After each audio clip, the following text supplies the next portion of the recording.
How to use ChatGPT with Asana. Hello guys and welcome to this new tutorial.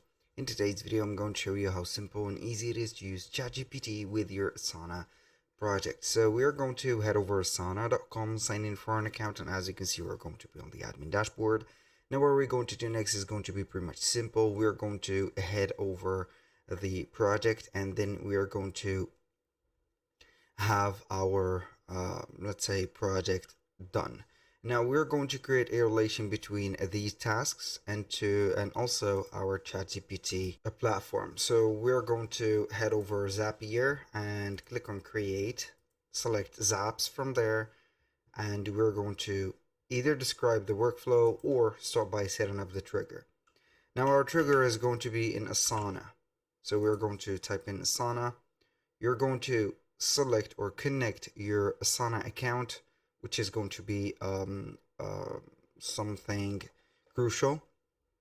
And after that, we're going to select the event.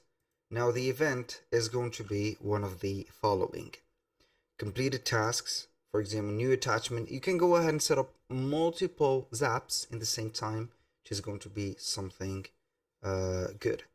So we can go ahead and have, for example, a completed task, and the action is going to be as from chat GPT, and we're going to select the account. Of course, we're going to select our ChatGPT account.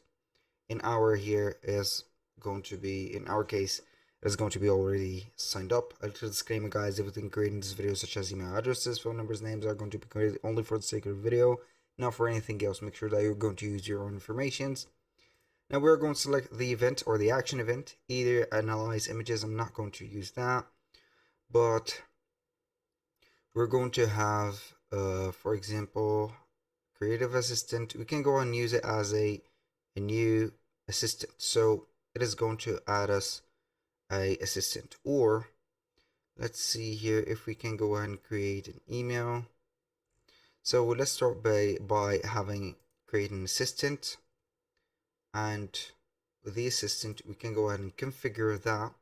It is going to be GPT mini, for example, GPT let's say whatever, and then you're going to set up the description and click on continue. This is not a real maneuver, but you're going to get this as an idea or inspiration for your work. That was all for today's video. Thank you guys for watching. I hope that you have enjoyed the content, and I hope to see you soon on the next one.